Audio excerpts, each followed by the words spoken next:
না, বহুত দিন ঝুমটুম বাড়ি দেই না, দেখি দেশের কি অবস্থা।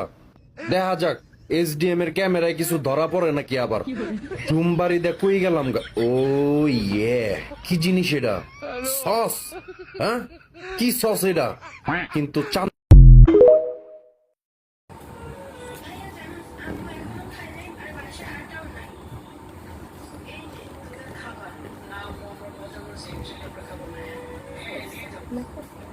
এই যে